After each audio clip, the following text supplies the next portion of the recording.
এখানে নিয়েছি circuit breaker 2 পোলের একটি ওয়াটার লেভেল ফুল আর low indicator lamp, magnetic conductor, single phase motor, float switch. Circuit ব্রেকারে ইনপুট কানেকশন করছে, আউটপুট থেকে নিয়ে রেড কালারটি নিয়ে ম্যাগনেটিক কন্ডাক্টরে কানেকশন করা হয়েছে, ম্যাগনেটিক কন্ডাক্টর আউটপুট থেকে মোটরের টার্মিনালে কানেকশন করা হয়েছে। আর নিউট্রালটি নিয়ে ম্যাগনেটিক কন্ডাক্টরের যেহেতু 3টি টার্মিনাল থাকে 3 ফেজের ক্ষেত্রে, যেহেতু আমরা সিঙ্গেল ফেজ ব্যবহার করব সেই ক্ষেত্রে যে কোনো একটি টার্মিনালে কানেকশন করছি, নিউট্রালটা আরেকটা টার্মিনালে কানেকশন করছি, সেখান থেকে আউটপুট থেকে নিয়ে সিঙ্গেল ফেজ মোটরে কানেকশন করছি মোটরের টার্মিনালে। আর ওয়াটার লেভেলে ফেজ তারটি নিয়ে একটি টার্মিনালে কানেকশন করছি, যেহেতু 2টা টার্মিনাল আছে একটি টার্মিনালে কানেকশন করছি।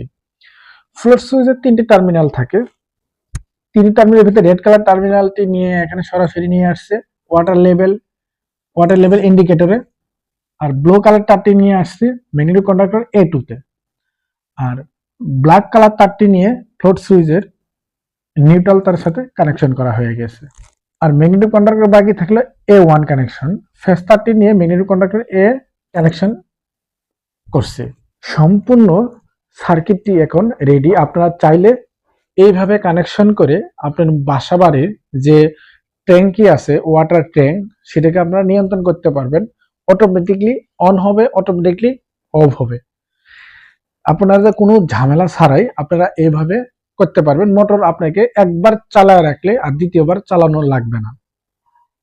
যদি আপনার বাসা বাড়িতে পাওয়ার থাক বা না থাক, যদি পাওয়ার চলে যায় সেই ক্ষেত্রে আপনার কখনো অনও করতে হবে না, অফও করতে হবে না। পানি না থাকলে আপনার অটোমেটিকলি চালু হবে, আর পানি ফুল থাকলে অটোমেটিকলি মোটরটি বন্ধ হয়ে যাবে।